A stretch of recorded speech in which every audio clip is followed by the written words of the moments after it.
round 2, and then got upset, okay? And Zamu is definitely the dude to, like, make that happen. Is like, what, top history? 25 now? Zamu, I believe, is number 25. Is 25, yeah. Best player in the Midwest? Best player in the Midwest. I think yes, so, yeah. Yes, that's right. And Zain doesn't seem to care because he is currently taking the first stock in the first 15 seconds. Yes, that's sort of the narrative for Zamu is like, I wonder if I can have a good showing versus Zain, and you know, maybe make something crazy happen. Or Anything's possible. Wow. Even Zamu seems shocked by look at the player cam. Wow, Zamu actually, because of the eyeliner and highlighter, the facial expressions as a reaction to the game are more visible. Content build. Contour build too. Oh, wow. Just sending in a complete crazy direction. I can see what you're saying though with the enhanced you can see it. Highlights. Yeah. The line, the eyes are lined. That was a Crazy snap to ledge, but also just gets the stock immediately off the shine. Now, that's the storyline for Zamu, the expectations. For Zain, it's really a marker of, 1, I gotta not get upset because of SmashCon, and 2, what am I playing like for the rest of the day? Because we're going all the way to top 8 today. There are high-level games late in the day. I think there's a third storyline too here. Well, MDVA, it's Zain's soil, right? Zain has never won SmashCon. Zain's never been to Grands. Zain has never been to Grands of SmashCon. Yes. And currently, he is the #1 in the world. Oh my god, that's nasty. Go ahead. He wants it. He wants SmashCon. There's so much on the line for him. He wants SmashCon. He wants the MDVA major on his home crowd, on his side, and he wants to show that the #1 was not by a string. It was a dominant #1. Yes, because right now it does not feel settled. No, right? Like absolutely not. The Gommel and tipped off, like Cody and Jmook underperformed, and that's why Zain got like, or that was a big comfort for Zain, but it's not settled to #1 going into that second #1 year. for the year. We had to all settled. We had to wait until the very last event before we knew who #1 was. Right. It's definitely not settled whatsoever. If Zamu wins every tournament from now to the end of the year, Zamu's #1. That's true. That's true. But first you have to. First, you gotta make a comeback on Zain. Yeah, and that was a pretty close game 1, all things considered. I think it was like a big deal. Is, well, 1, a couple of those really nice 3 to 5 piece combos that Zamu could put together. The other piece is the edge guarding.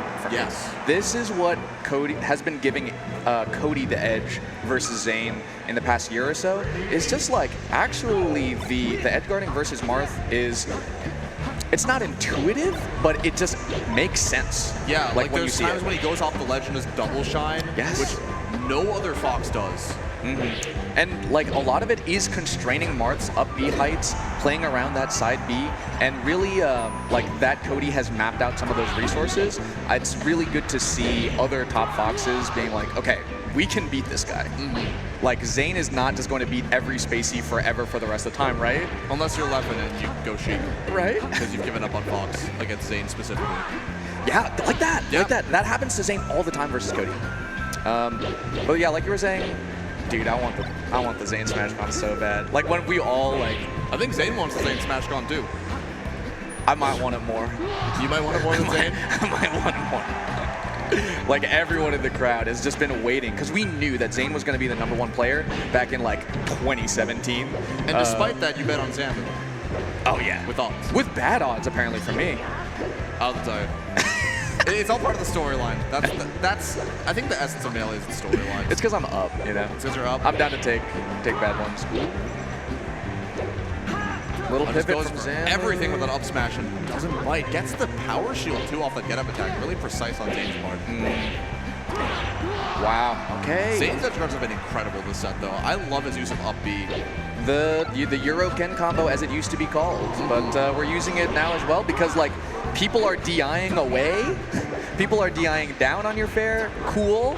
I'll just do a reverse dolphin slash instead, and I think Zain is a lot more comfortable with it now in his repertoire. It's something that I saw him really busting out a lot more at the last couple summits. Oh, wow. There's another one. There was another one. 3-stock. Not close. I also like how Zain was prepared for all of Zamu's defensive play. There were a couple of slide-offs. There was a slide-off drill that Zamu did on the side platform, and Zain was prepared for it and DI'd away from the drill and then immediately got another follow-up.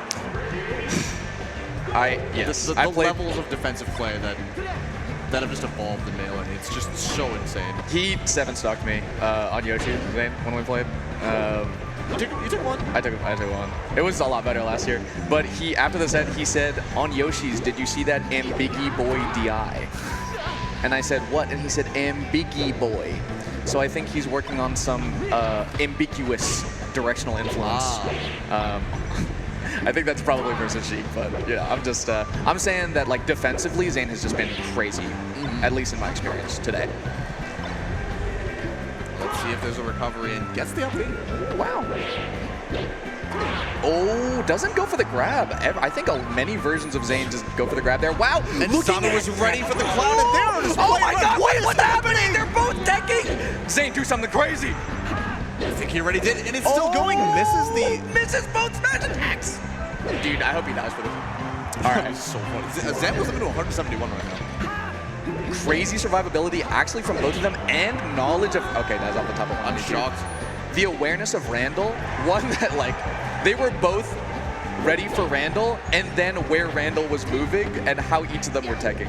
That to me is like the essence of Melee. There are 17 decisions that happened in like 3 seconds. It's like watching trapeze artists just go in and out of the bar. Yes, it's like, how are you not dead? Bouncing off of each other too, because they were both like taking hits from each other and using their hits to bounce on the walls. Yes, that's right. And Zain was even doing the thing. He was hoping that with the back air that he would push Zamu off Randall. Like he's hoping Zamu was shielding on Randall and the back air would push him off and kill him. Actually, Zamu ready for that jumps out of it. Zamu ready for a lot right now. Actually, up a stock. Up a stock? By a little bit. But it's over for Zain. Good jab to cover the ledge. I like that from Zamu. Not go. Ooh. Tries it again, and I think a little unfortunate on Zamu's part. Definitely was not expecting the air dodge to go that far to the left. I think Zamu's player cam is very funny right now because it kind of looks like you told Zamu to. It looks like plausibly someone else is playing for Zamu, and Zamu is just reacting as if he's playing. You know what I mean?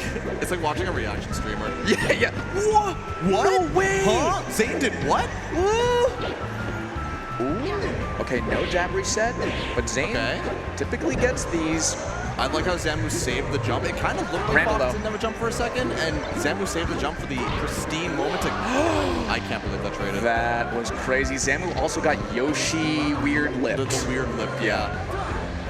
And now we have a last stock situation. Can Zamu get on the board versus Zain? And maybe? Great SDI on Zain's part, but it might not be enough. Waits with the shine. There's Randall here, though.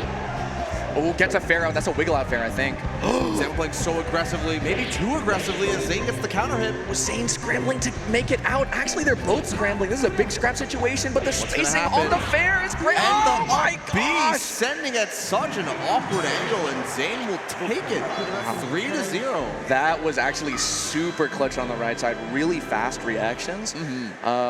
And I'm glad Zain had the clutch factor there because you could definitely see shades of a younger Zain. Oh, okay, all right. Actually, let's do it with player cam, with the cam on. A younger Zain would have definitely played, I think, that last stock very similarly. Dashing back a lot, like